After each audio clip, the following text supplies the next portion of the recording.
What is good, YouTube? Broncos country. It's your boy Bronco Fanatic, aka The Inconvenient Truth, back with another video, coming at you with this Chargers Broncos preview. I want to first start off by wishing everybody a happy Thanksgiving.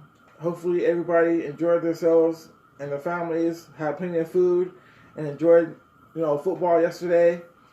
But yeah, with that being said, let's get to this video.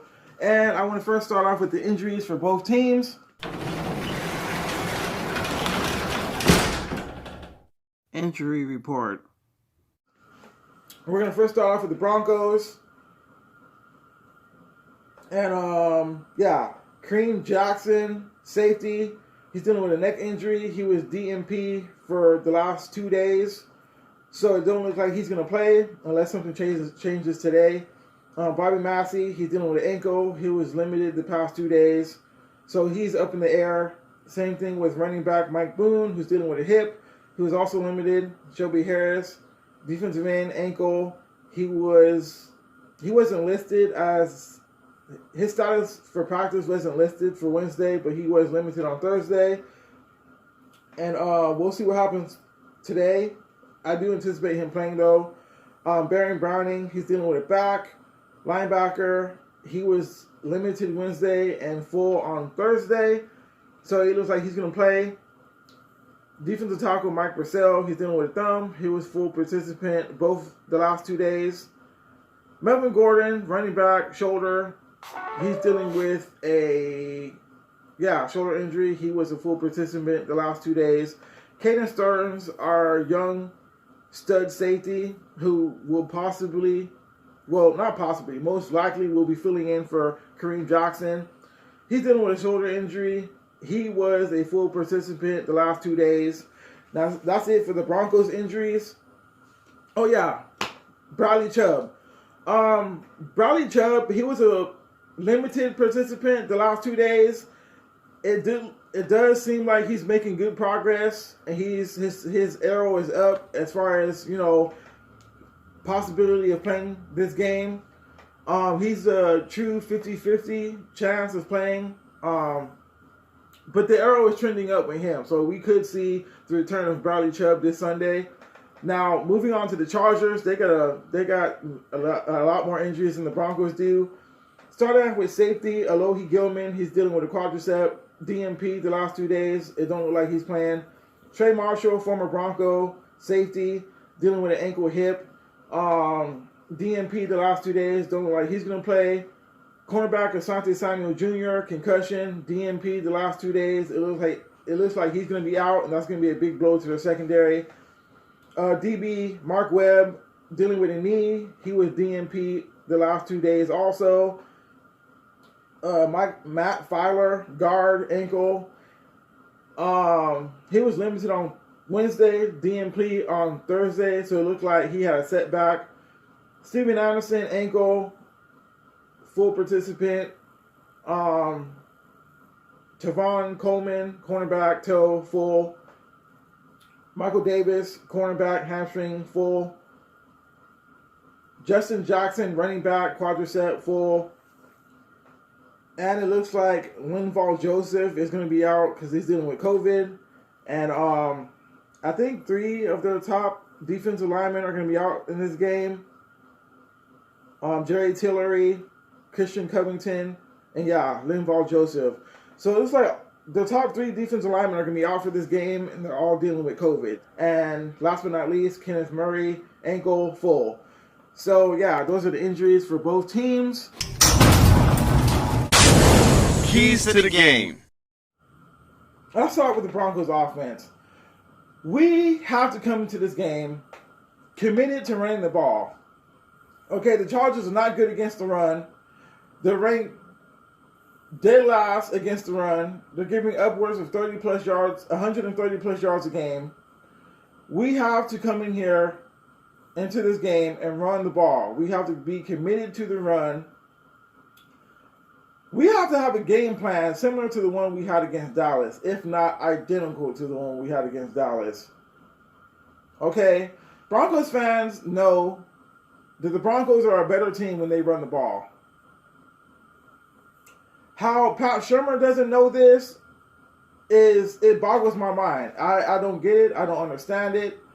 Pat Shermer cannot come into this game trying to be cute, trying to outsmart the other coach because he's going to make himself look stupid and we're going to lose this fucking game.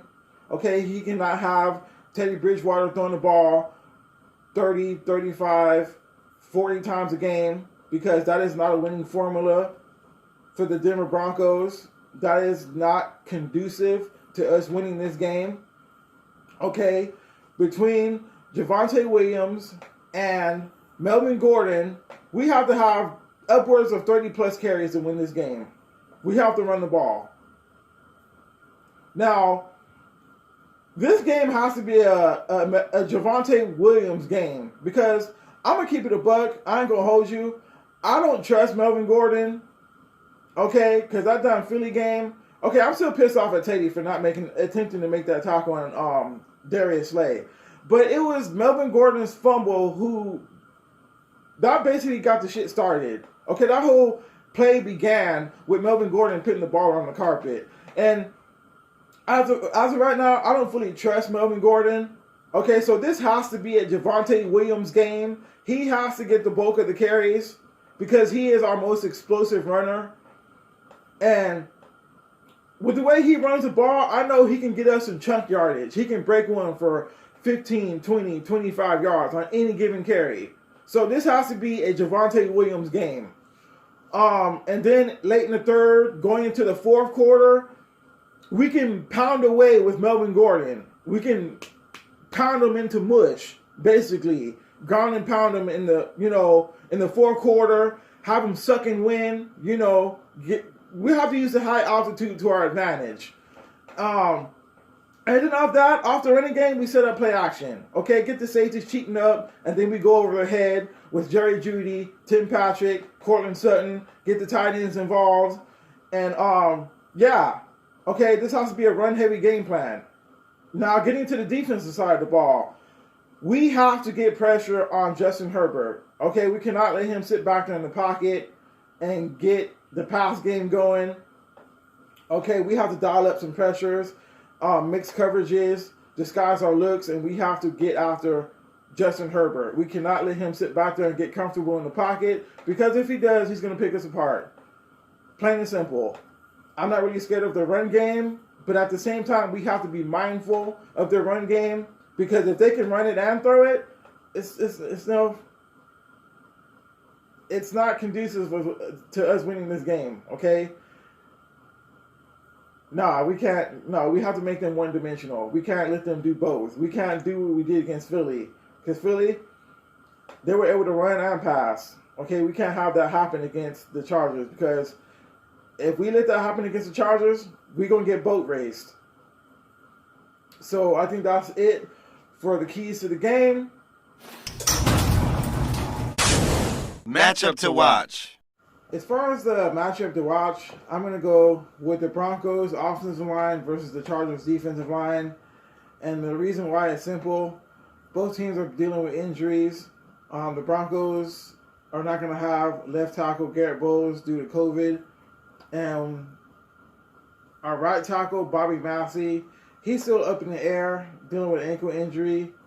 And, the Chargers, they're going to be without three of their best defensive linemen with Linval Joseph, Jerry Tillery, and Christian Covington. So the Broncos being able to run the ball effectively is going to, depend heavily on how well our defensive line performs and how big of a challenge the Chargers D-line will present for us. So, yeah, that's the key matchup to watch. Final score. Now, as far as the final score prediction, man, I'll get to the final score prediction in a second, but I could see the Broncos coming out and playing very inspired football, based on the simple fact that we had 2 weeks to sit and stew on that Eagles game, that embarrassing Eagles game. We had 2 weeks to sit and stew and think about Teddy Bridgewater's lack of effort play, Melvin Gordon's fumble, and just all around a piss poor performance in front of the home crowd. And that's what Broncos players and Broncos fans have left in their mind. The last time we were at home, we got embarrassed, 30-13. And I think the Broncos are going to come out, play inspired football, and I can see us winning this game. I could also see us losing this game. But I'm going to say we're going to win this game by a final score of 24-21. And then it's on next week to the Chiefs, man. Sunday Night Football. Okay, those of you who don't know, I'm pretty sure most of you do. That game got flexed to Sunday Night Football. I'm kind of worried about that game being flexed to Sunday Night Football, and I'm going to tell you why. I can see us, like I said, coming out against the Chargers, playing some inspired football, and putting out a W, and then going on the road to Kansas City, a place we hardly ever win. I think we're 3-19 all time in Kansas City in December. I can see us putting out the Chargers game and then going on the road and getting absolutely embarrassed against Kansas City. And that game, if we beat the Chargers, will be a game for first place in the division. So yeah, man. But first things first, let's take care of these Chargers, man. Let's get this dub, get back on the right foot.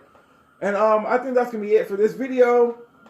As always, we ride together, we die together, and we never give up. Go Broncos, Mile High salute, and I'm out. Peace. See y'all in the next one.